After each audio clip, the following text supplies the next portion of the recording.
The anniversary party was held at a rented hall just off the highway, white tablecloths, low lighting, a pianist in the corner playing songs no one really listened to.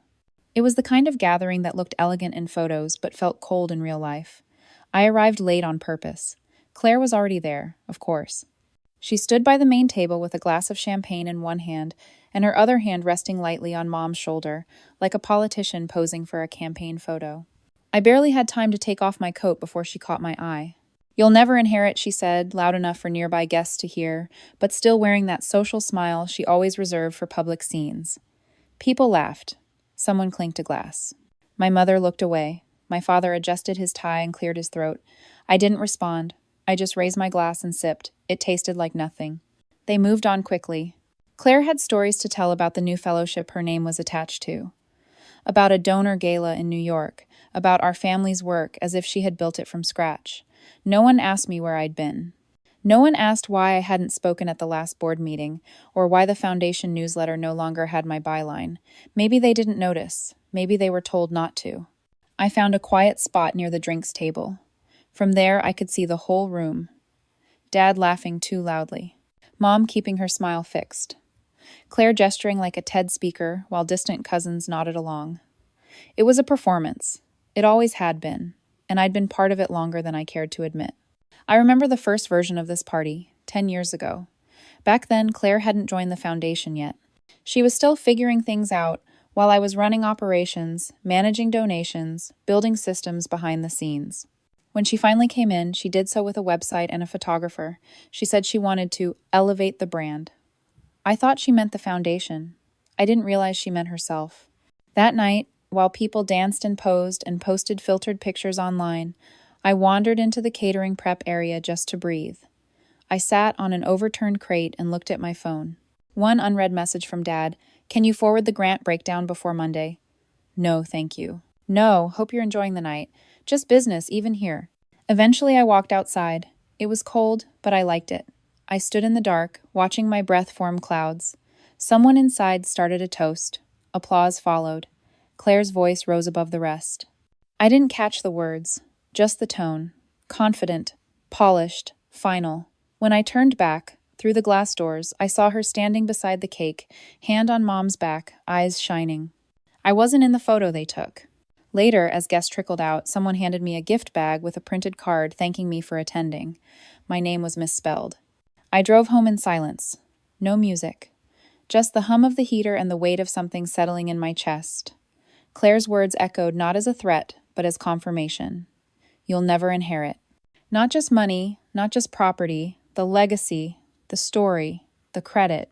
And maybe, in that moment, I realized she was right. I wouldn't inherit what they built. Because I was the one who built it, and they'd already given it away.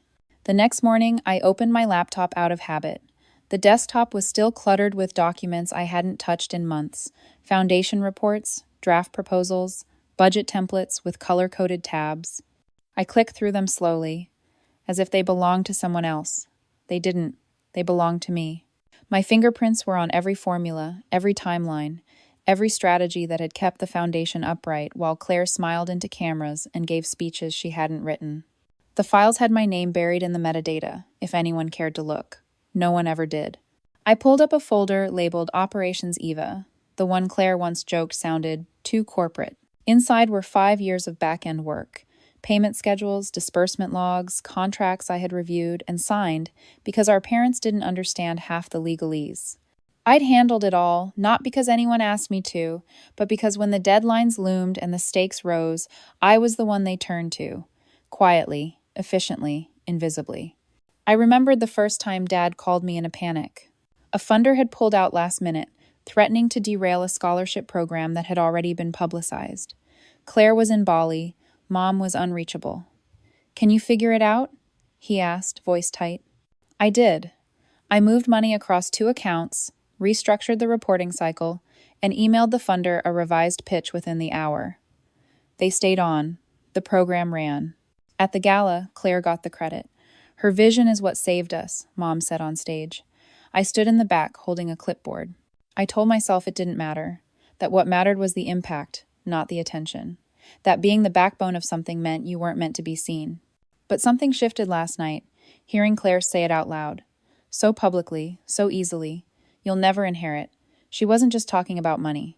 She was reminding me of the role I'd been assigned.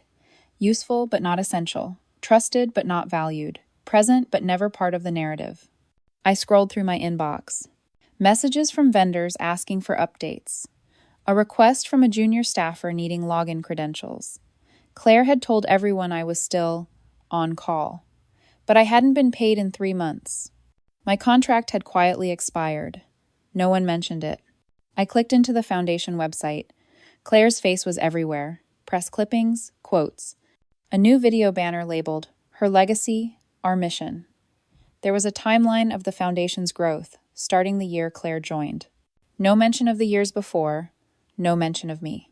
I closed the browser. Around noon, I walked to the post office to send a package. On the way, I passed a small community center. They used to partner with us. I remembered sitting in their cramped office, helping them apply for a matching grant. They sent us handmade cards every Christmas addressed to the foundation, not me. I wondered if they knew I wasn't part of it anymore. I wondered if they'd notice when their funding was delayed, because no one remembered how the back end worked. When I got home, I poured myself a glass of water and sat on the floor.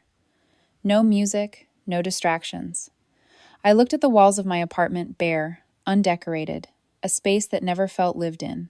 I'd always told myself I'd add art, curtains, maybe plants, when I had more time, when the foundation was stable, when Claire took on more of the load, but the load never shifted, and time never arrived. That afternoon, I opened a new document, blank. I typed a title, Separation Process. It wasn't dramatic, it wasn't even emotional, it was logistical. I began listing every system I had built, every login I still controlled, every file stored under my cloud account. I wasn't planning revenge, I was planning exit, because now I understood I was never meant to inherit. But I was done giving everything away. 3 days passed before anyone reached out. Claire sent a message on Slack. Urgent dashboard not syncing. Then another, more casual.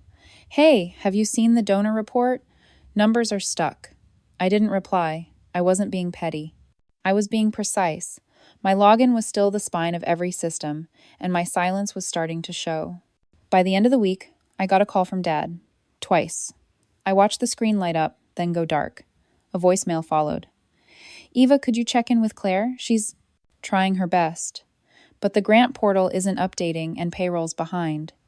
He didn't ask how I was, just that I fix it, like always. I deleted the message. The next day, a junior coordinator from the foundation someone Claire had hired sent a nervous email. Hi, Ava. Sorry to bother you, but I can't find the latest tax compliance template in Drive. Claire said maybe you had it. I stared at the message for a moment, then archived it. They weren't used to things breaking. I had never let them. On Friday, I received a notification that someone had tried to reset access to the foundation's accounting software. It was registered under my credentials. The attempt failed. I smiled. They were scrambling. Still assuming access was a formality, not a structure I built from scratch. The phone rang again Saturday morning. Mom this time. She left a voicemail too, softer than Dad. Hi, sweetie. I know things have been difficult, but your sister is under a lot of pressure right now.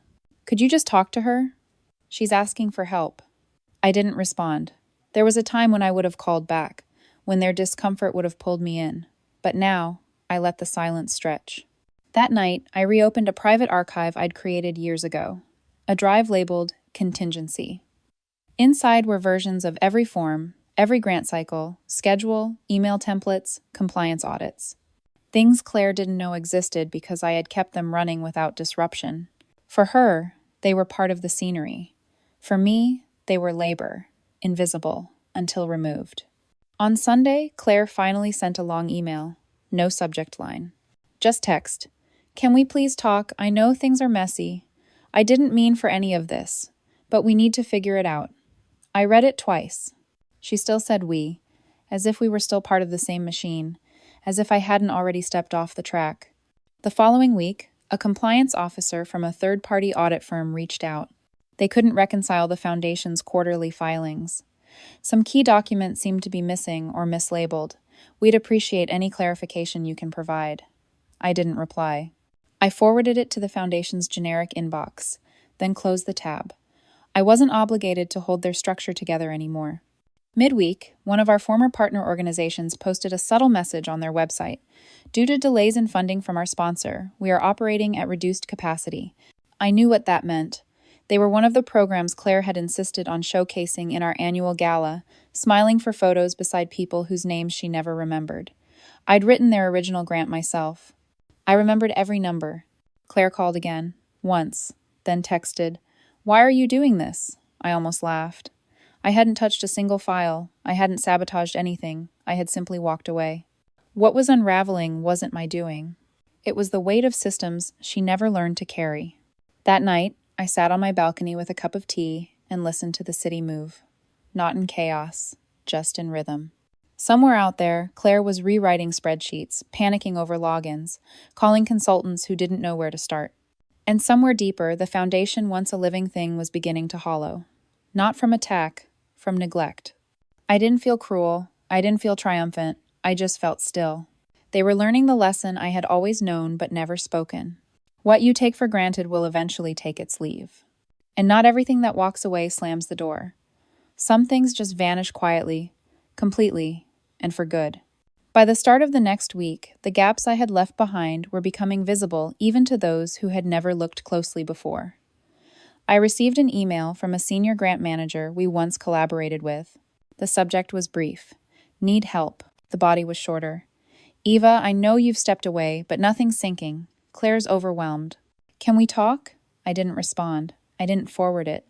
I didn't owe them the clarity they once denied me. I closed the laptop and went for a walk. Later that day, I passed by the cafe where we used to host small donor roundtables. I remembered sitting in the back with spreadsheets while Claire took credit for insights I had drafted. I remembered her laughing when someone once called her the brain behind the brilliance, and how no one corrected them. I used to think silence made me humble. I understand now that silence was what they depended on. My absence, however, was not silent. It was loud in the things that stopped working. On Wednesday, a new email came, not from the foundation, but from their legal representation. A polite inquiry masked in jargon. We request your cooperation in facilitating the transition of administrative access related to the Foundation's operational infrastructure. It wasn't a threat, not yet, but the language had changed. They were no longer pretending everything was fine. They were beginning to understand that I hadn't left messily. I had simply stopped cleaning theirs. I didn't reply. Instead, I opened my personal backup drive, labeled Eva Structure. Inside were organized folders containing every critical system I had designed: tax calendars, donor tiers, budget forecasting sheets, media release protocols. I hadn't kept them to hurt anyone. I had kept them because I was always the one who remembered things. Now, I was the only one who could forget them. On Thursday, Dad called again. This time I answered. Not because I wanted to, because I needed to hear what he'd say now, that the curtain was falling. "Eva," he said, his voice measured, like he was trying to sound calm. "We just need access to the donor portal. That's all. Claire's tried everything. Could you just help us fix this, and we'll move forward?" I didn't say anything at first. Then, finally, I asked, "Move forward to where?" He paused. "What do you mean?" I let the silence stretch until he filled it. "I mean, things got a little off track, but we can bring you back in properly this time. You'd have more say." I almost laughed. More say in a system I had built? I ended the call without answering. That evening, I received a voice memo from Claire. Her voice was unsteady, unguarded. "Eva, I'm sorry. I know I should have said this sooner. I didn't know how much you were doing. I thought—" She paused. "I thought it would hold without you. I thought I could just take it from here. But it's falling apart, and I know that's not your fault. I wish I had listened." I didn't replay the message. I deleted it. Friday came with another email, this time from a journalist I vaguely remembered from a past feature on women in philanthropy. She was following up on rumors that the Foundation's internal records were missing. "Off the record, can you comment?" I didn't reply. I wasn't interested in stories. I was interested in endings. That weekend, I cleaned out the last drawer in my desk. The one with old staff thank you cards, lanyards from conferences, handwritten agendas from board retreats. I burned most of them, not out of anger, just to make space. The fire smelled faintly like paper and perfume. I watched it until only ash remained. Sunday night, I received a final email from Claire. No subject line, no salutation, just a sentence. You were the foundation. I closed my laptop and turned off my phone. Then I lit a candle, opened a book, and read until the sun started to rise. I hadn't destroyed anything. I had simply stopped holding it up. Monday morning arrived with overcast skies and the kind of quiet that felt earned. I brewed my coffee slowly, standing barefoot in the kitchen, letting the warmth settle into my hands. I hadn't opened my inbox in 2 days. There was nothing in it that required my attention anymore. What needed to fall was falling, and I didn't need to hold the rope or catch the pieces. The foundation was breaking in places I had once reinforced, not by sabotage, just by absence. That afternoon, I walked by the community health center we used to fund quarterly. They had painted their front wall a fresh orange, cheerful and out of place beside the crumbling curb. I wondered if they'd received their latest grant. I doubted it. Claire never remembered that their tax ID was slightly different from their public name, one of those small details that made or broke disbursement schedules. I remembered because I was the one who filled out the back end every cycle. They'd probably send an email soon. Maybe already had. It wasn't mine to answer. Back home, I opened a drawer and found one of the Foundation's old annual reports, 2017. The cover had a photo of a smiling child in a library we helped build. Claire's quote sat at the bottom in italic serif. We believe in access for all. I had written the first draft of that quote. Her version cut out the context, made it sound more elegant, more marketable. That year, we closed a gap in literacy funding across 3 counties. Claire took the stage to announce it. I stood in the wings with a headset and an emergency contact sheet. On Wednesday, I received an envelope with no return address. Inside was a copy of the Foundation's financial audit. Unofficial, messy. Notes scribbled in the margins, in a familiar hand. Claire's. The numbers didn't balance. Disbursements were missing receipts. Vendor contracts unsigned. I flipped through quietly. Toward the back, in different handwriting, Dad's was a note on a sticky tab. We need Eva to review this. That used to be my entire identity. Needed. But only in emergencies. I didn't respond. I went to the market instead. Bought eggs, kale, and a loaf of bread from a man who called me ma'am and didn't ask where I worked. That night, I made a spinach omelet and ate it while watching the streetlights flicker on. I thought about the months I had spent worrying whether stepping back would be seen as betrayal. Now, I realized what they had expected from me wasn't loyalty. It was silence. I had broken that contract simply by walking away. On Friday, I met someone from the early days. Janine. She had worked on our first pilot program before Claire even joined. We ran into each other at a bookstore. She hesitated, then said, I heard what happened. I hope you're okay. I nodded. I'm fine. She tilted her head. You don't seem angry. I shrugged. What's there to be angry about? She was quiet for a beat.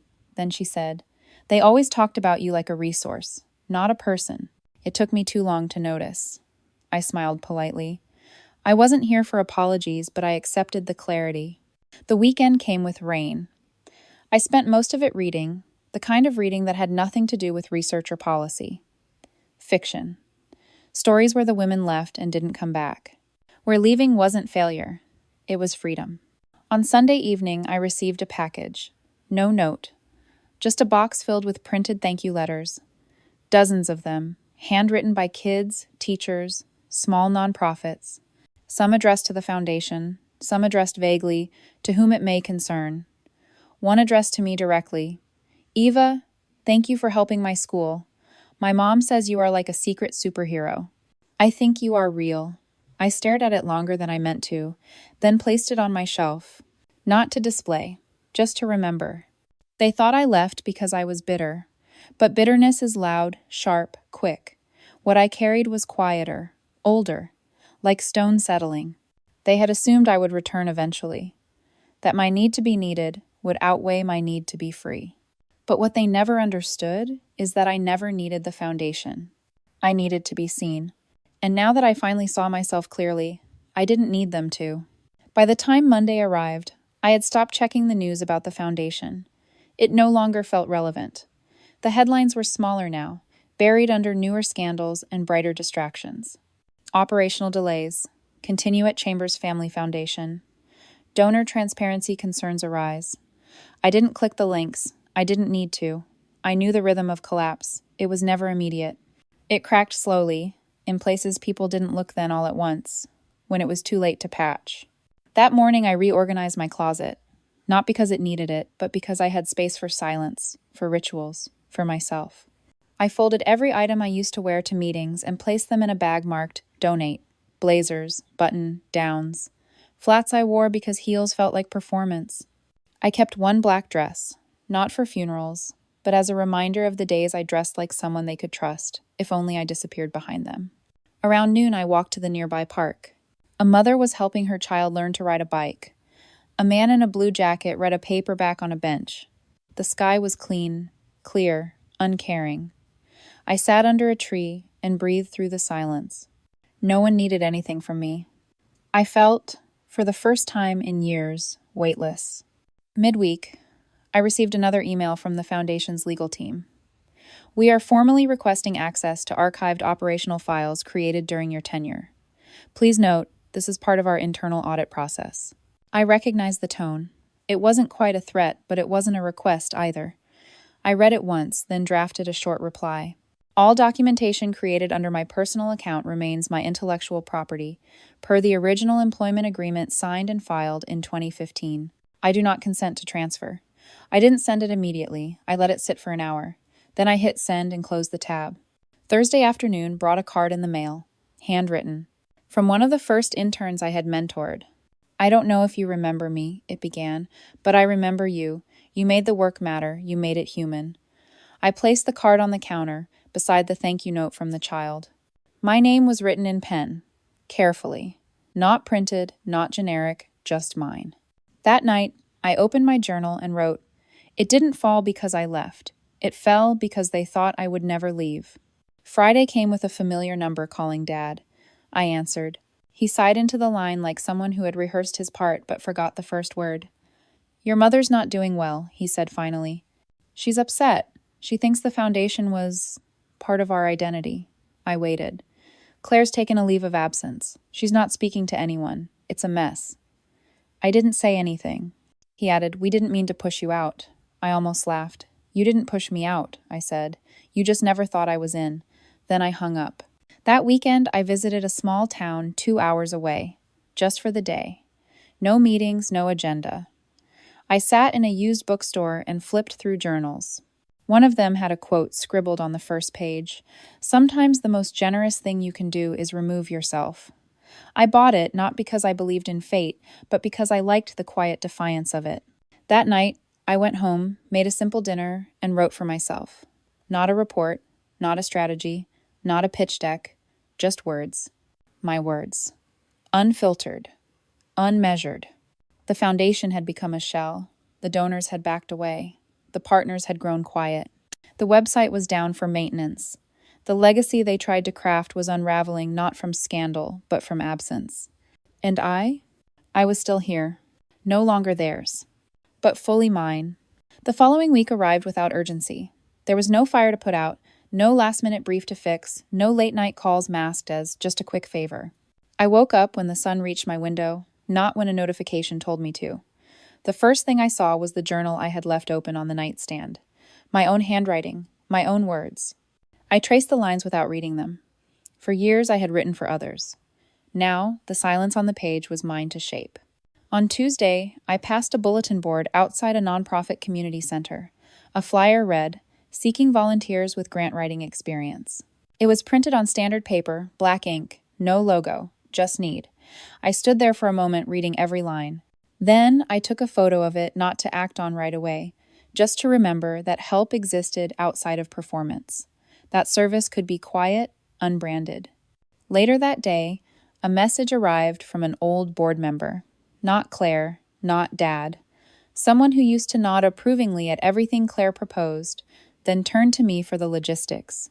His message read, "If you ever consider coming back perhaps in a different capacity, we'd welcome the chance to rebuild."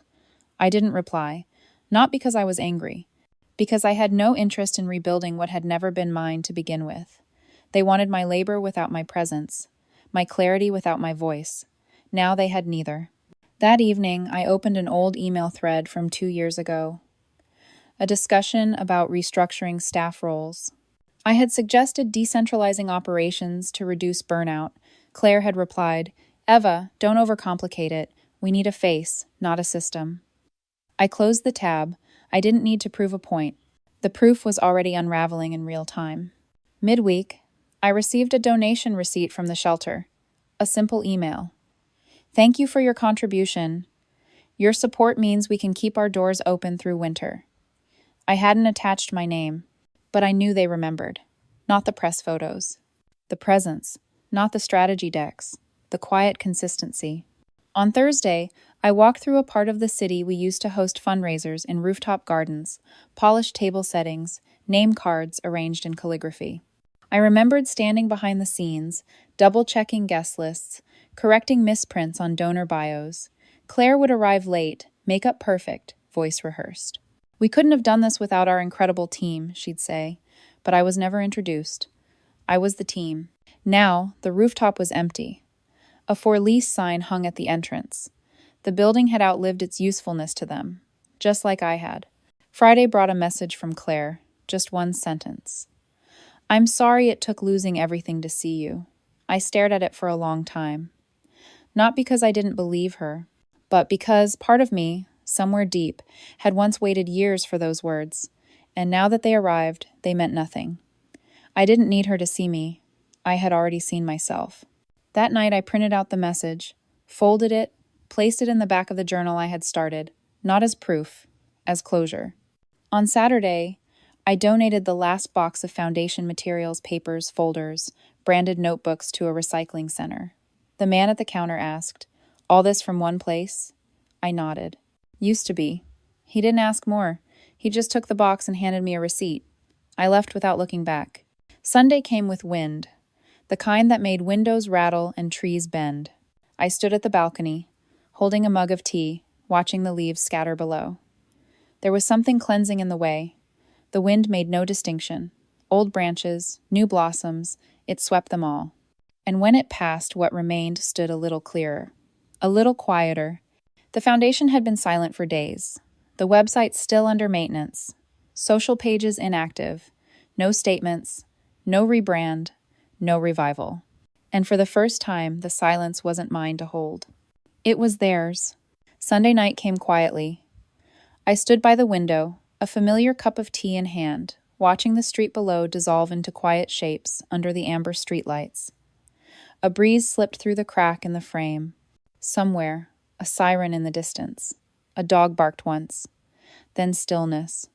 The kind I had longed for, not the stillness of waiting, but of release. I thought about the version of myself that used to dread Sunday nights. Preparing, planning, tensing for a week, built around other people's urgency. That woman doesn't live here anymore. Earlier that day, I had visited the small bookstore down the block. The owner recognized me now. She always kept a shelf near the register filled with journals, hand-bound and imperfect. I ran my hand over the spines until I found a new one-linen cover, deep forest green. I brought it home and opened to the first page. I didn't write anything yet, just held it. A blank beginning, and for once, no pressure to explain myself to anyone. Later, I checked my email out of habit. A single message had arrived from the Regional Nonprofit Council. A formal notice. The Chamber's Family Foundation has been officially marked inactive and removed from our annual registry. One line. No sentiment, no summary of impact. Just a declaration that something was no longer there. I exhaled. The way you do when you've been holding a note too long and finally let it fade. I stepped out that afternoon and walked through the neighborhood. Past the mural we once funded, now peeling at the edges. Past the school where we ran a reading program, the banner still hanging, though faded. The world hadn't stopped. People moved. Lives kept circling. And yet, pieces of the old work still lingered, like fingerprints long after the hand had left. Not because of the foundation, but because something good had once been done, quietly, without applause. That was enough. I passed by the community center again. The flyer about grant-writing volunteers had been taken down. In its place was a new one. Thank you to all who stepped up. I smiled. Not everything falls apart when you leave. Some things grow in the space you vacate. The myth they believed that I had abandoned them was only half true. I had left. But what failed afterward wasn't because of absence.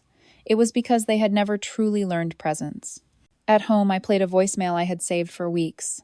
Claire's voice again, tired, soft. I'm sorry, Eva. I know it's too late. But I want you to know whatever's left, you built it. And whatever I ruined, I'm trying to understand now, even if I never fully can. I listened once, then again, then deleted it. Not out of spite, but because I didn't need her voice to narrate my story anymore. That night, I made dinner slowly, chopped garlic with intention, let the sauce simmer. I lit a candle just because I wanted the room to smell like something warm. I ate alone, not out of loneliness, but because the solitude felt earned. I had spent years making room for others, holding space, shrinking my own needs, translating every silence into understanding. Now, I let the quiet speak for itself. After dinner, I opened the journal and wrote one sentence across the first page. You don't have to be visible to matter. Then closed it. Tomorrow, I'd write more, or not. There was no pressure now, no false urgency, no legacy to manage. I looked around my apartment. It was small, but mine. No vision board, no framed awards, just plants, soft light, and the kind of peace that doesn't demand attention. On a side table, the thank you card from the child remained, tucked behind a stack of books. I hadn't moved it. It didn't need a spotlight. It reminded me of something I used to forget. The work had always been real, even when the recognition wasn't. My phone buzzed once more. A message from an unknown number. Likely another reporter, or maybe an ex-colleague still trying to piece together a story that had already ended. I turned the phone face down. Some endings don't require responses, just distance. Outside, the wind had picked up again. Leaves chased one another across the sidewalk, laughing in motion. I pulled the window closed, let the latch click into place, and drew the curtains shut. Not to block the world, but to hold it at its rightful distance. There would be no final statement, no public reckoning, no dramatic return. I would not step into the rubble and help them rebuild the story they had once rewritten without me. Because the real ending had already happened, long before the files disappeared, before the signatures dissolved, before the headlines faded. The real ending happened the moment I realized that I didn't need to prove I had been there. They had erased me, but I had left fingerprints on everything. And some truths, even in silence, don't fade.